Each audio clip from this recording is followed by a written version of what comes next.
Overripe na yung avocado ko mga wow. Kaya ito yung i-breakfast ko ngayon. Meron pang ano mga wow. Oh. Yan o, tatlo.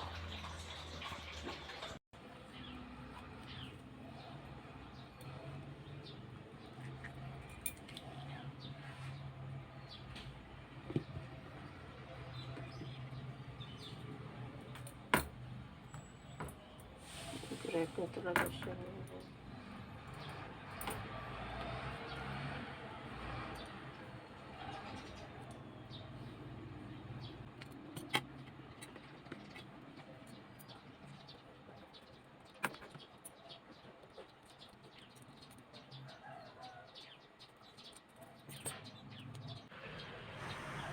Evergreen avocado to siya mga wow. Yan o, ang ganda ng ano niya mga wow, texture, diba? Wala ay mga lanot-lanot ba nga mga kuan mga wow, limpyo kayo. At saka creamier pud siya mga wow. Delicious, healthy, good for our body.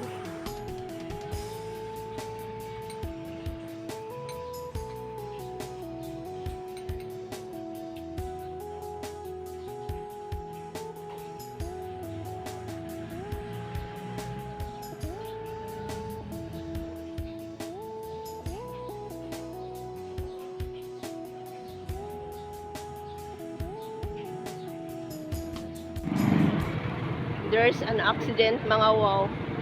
Pinoy versus foreigner. I hope they will be fine.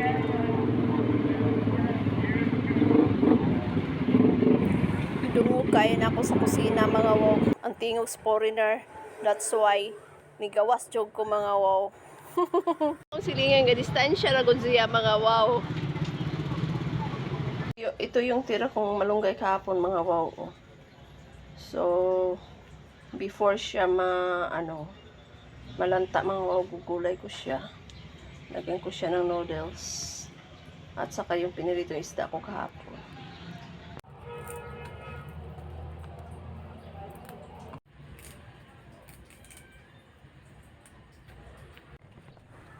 Ito yung pritong isda kahapon mga wow na tira. Himay-himayin ko siya mga wow. Ihalo ko siya dito sa lutuin kong noodles na may malunggay. Para yummy! Kumulo na yung tubig mga wow. Patay ko ng aking noodles.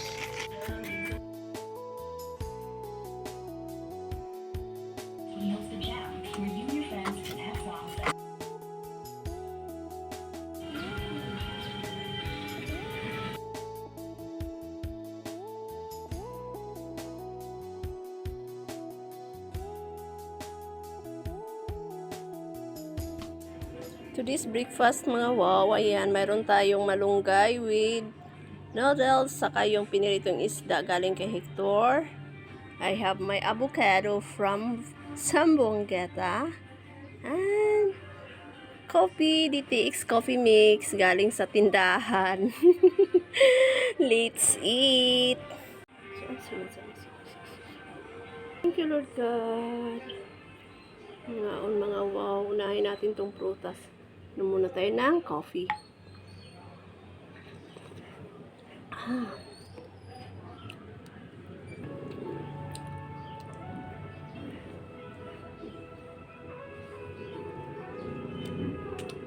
Na-harvest na yung avocado doon sa Buanguita mga wow, so wala na akong mapupulot.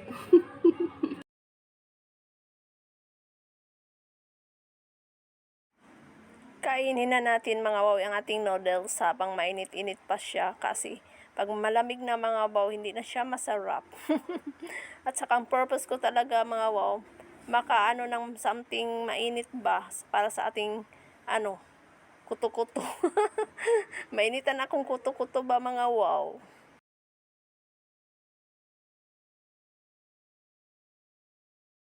Sarap kasi pag init pa mga wow yung noodles.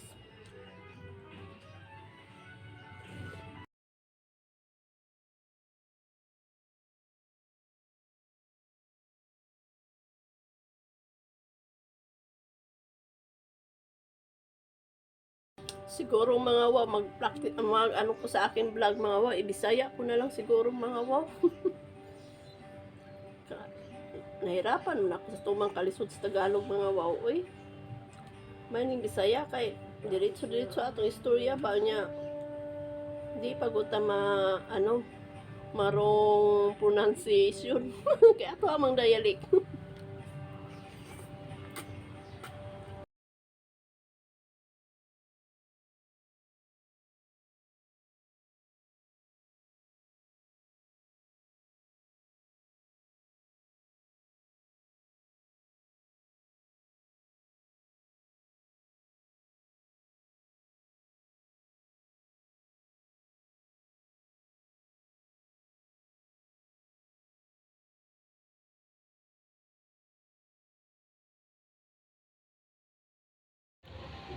Mga wow. Guys, ice mga mabinigyan ako ng aking kapitbahay dyan. Sa tiluring mga mabinigyan ako ng frozen. Frozen melon. Mo. Gosh. Ang lamig-lamig mga wow.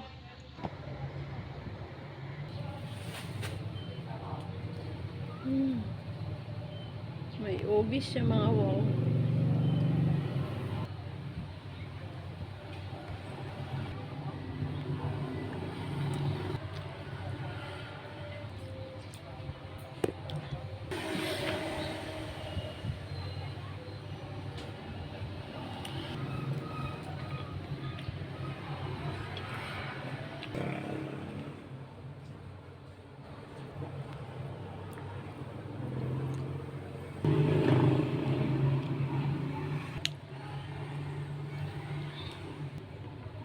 Received the parcel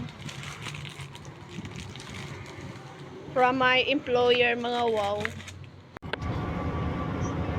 Standing.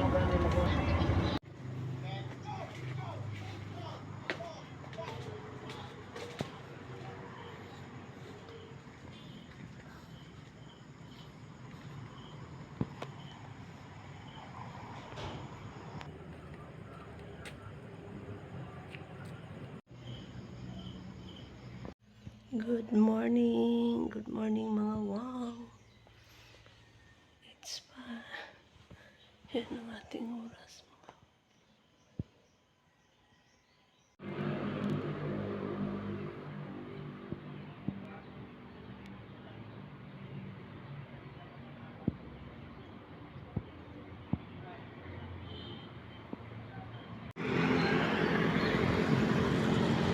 Hello mga wow. Ang aking camera eyes pangit. Pangit tuloy ako. Maganda pa naman ako mga wow. Kaso kumangit ako sa aking camera. Joke! Nadaanan ako nito na naglalakad mga wow. Kaya sinabay na niya ako. Ang bilis niyang nagpatakbo mga wow. Nandiyan ang jeep sa likod. Lilipat ako.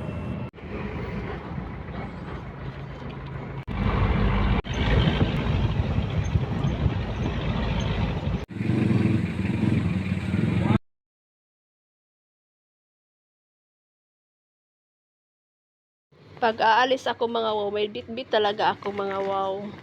So ito, binigyan ako ni Nini ng dilata mga wow.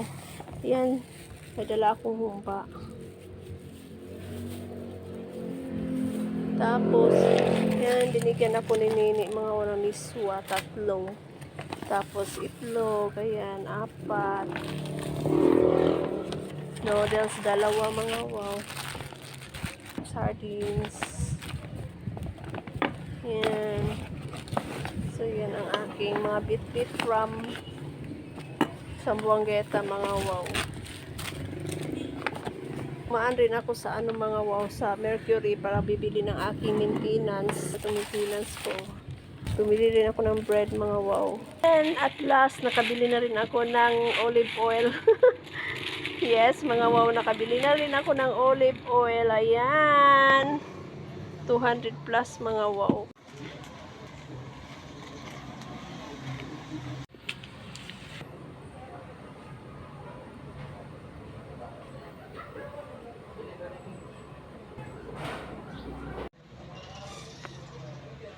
Day snack mga wow. Coffee and we have avocado sandwich.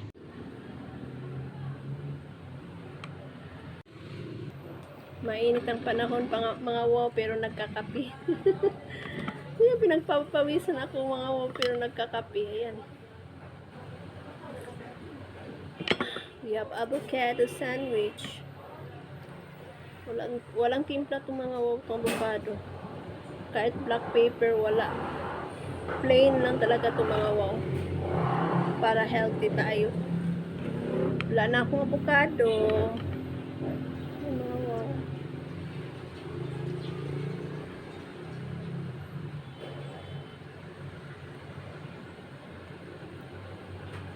Tayuan yung buko mga wow.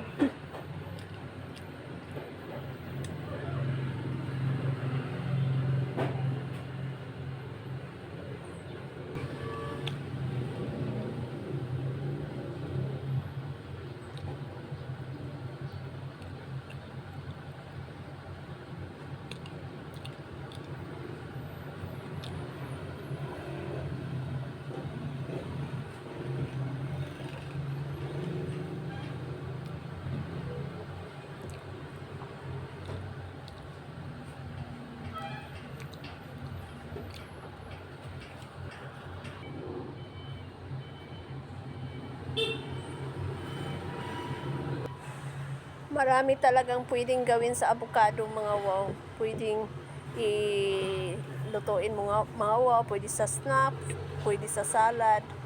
Ang dami mga wow. Saka healthy pa. Kaso last na mga wow, wala na na-harvest na mga wow. Nagsasayang ako ng red rice mga wow. Kalahati lang. Kalahating baso lang mga wow. Hanggang hapunan ko na mga wow. Jumba mga wow. Red rice. Sabaw na manok and we have royal. Colorful ang ating pagkain. Let's eat.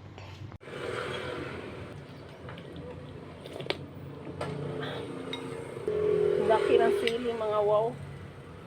Yan oh.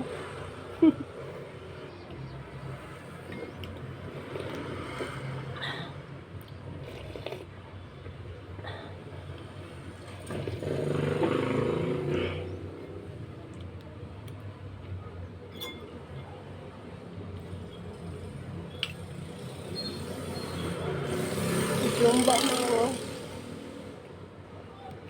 Wala na gaanong laman yung humba mga wow. Ang nadala ko is mga mga mushroom na hinalo sa humba. Masarap pa rin siya mga wow. Habang tumatagal, habang paubos ng paubos, sumasarap ang humba.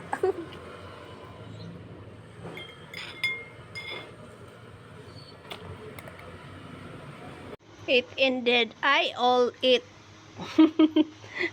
I ate it all. Oh, what's the right term? It ended up I'm full.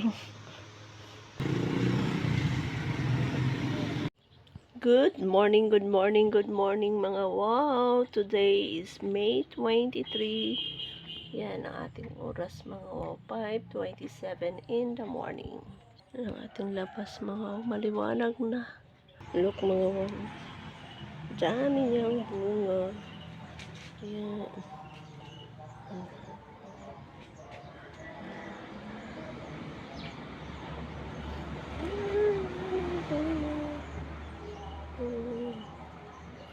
Saka yan, may hinog ng dalawa.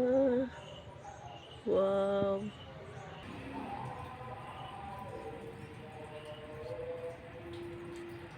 Oops.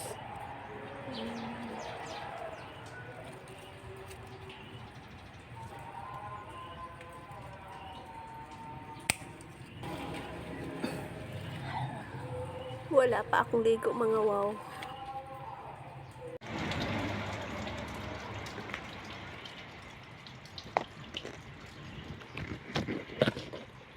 Umapaw na yung tubig sa kanilang mga wow, tangke dito sa kabilang store. So, i-off ko siya mga wow. Meron lang sa nilagay dito na tali mga wow. Ayan oh. Tali mga wow. Yan. Ipupul ko lang siya mga wow ng ganyan. Tapos, ma-off na yung tubig. Magdidilig ako mga wow. Tutuwa ako sa aking tanim. Ang ating dalawang harvest. Maliit na atsal mga wow. Halo natin sa ating luluto.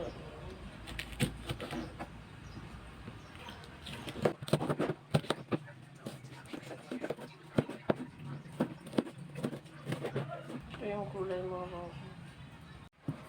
Liitan ko ang pagka-slice mga wow kasi binili ko lang doon sa palengke mga wow, malaki yung slice. Liliitan natin.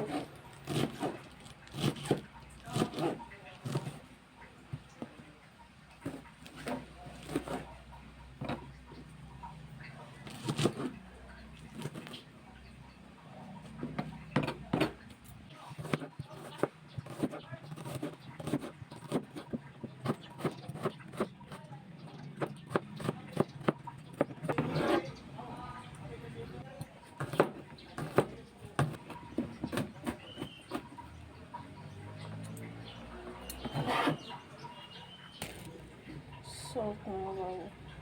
Salt. Tapos cornstarch.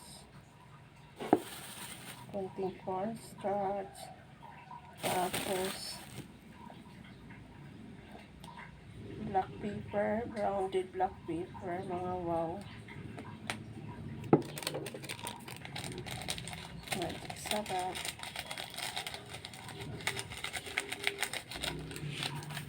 And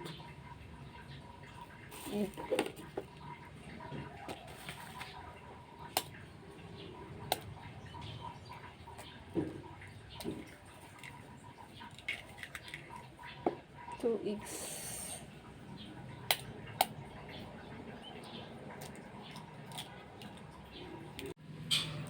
Mix natin mga wow.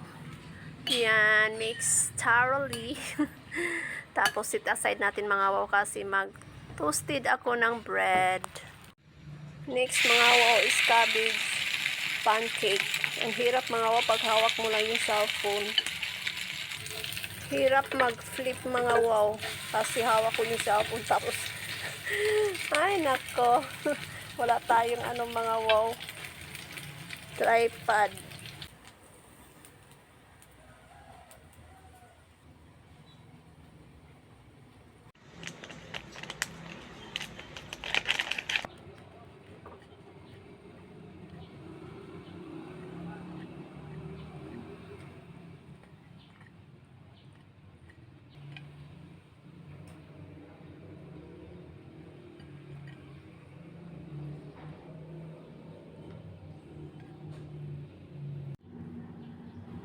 This breakfast.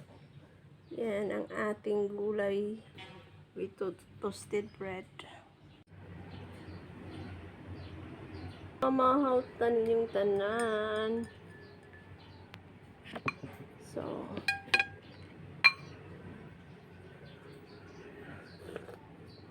grabe kainit mga wow sa panahon na open.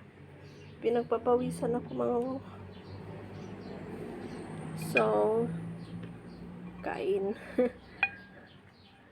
Yan ang ating bread mga wow. Yung laman. Gulay.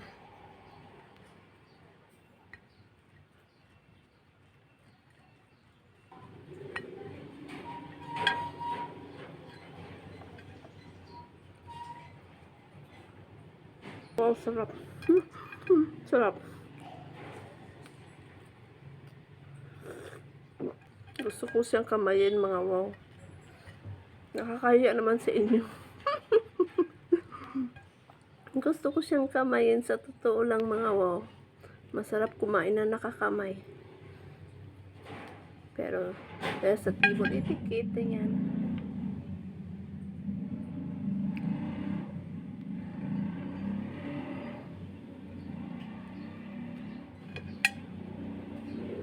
Masarap sana mayroong nagbibinta ng bagong bake na ganito mga wow. Ay mainit pa. Kasi masarap. Kalimutan ko mga wow. Ketchup. Wala pala akong ketchup.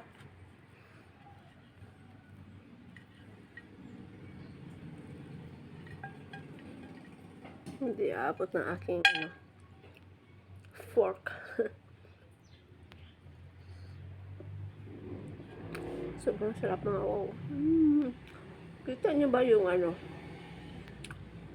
carrots, cabbage?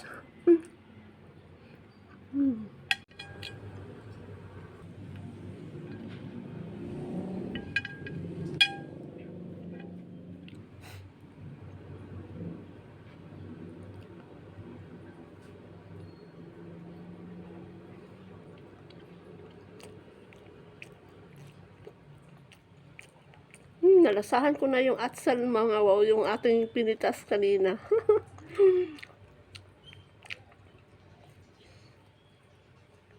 Sobrang sarap.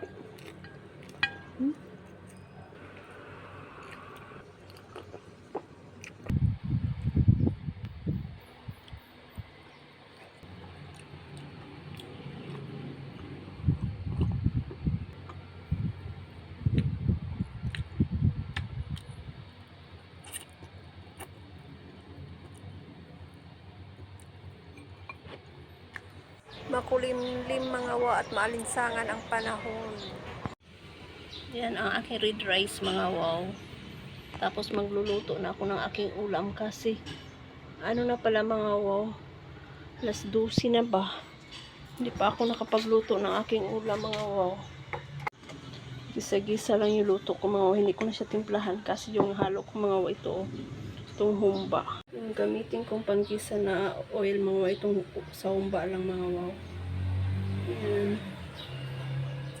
Yung panggisa ko para hindi na tayo gaano magkaano mga wow. Daming oil. Maging oily na yan. Ang sabaw ng humba.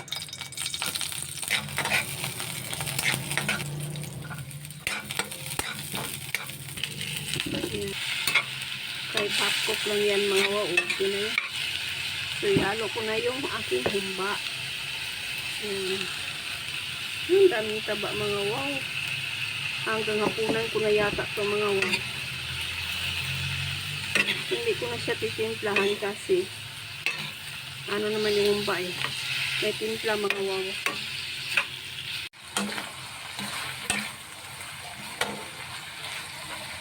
Okay na yan mga wow.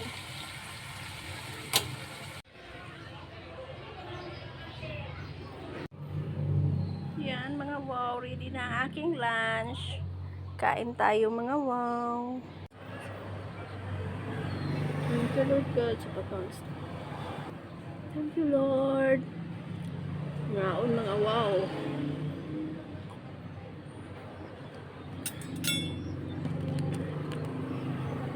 Yummy. This is mushroom.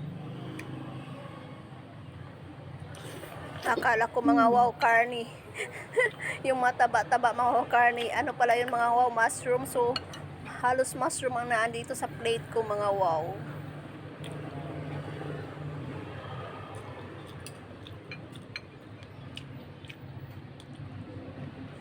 Naparami yung lagay ko ng mga wow.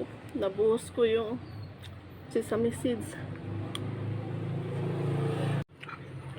Parang gusto kong uminom ng malamig mga wow. Sarap. Biglang naiisip ko lang yung mga luto ko mga wow. Pag biglang naiisip ko yung mga luto ko mga wow, yun masarap. Pero pag nakaplano, hindi masarap.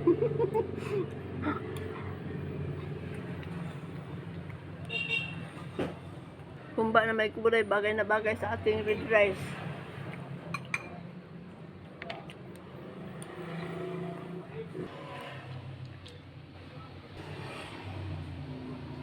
Wala dyan lasa mga wow ng red rice. Ang siya sa pang diet.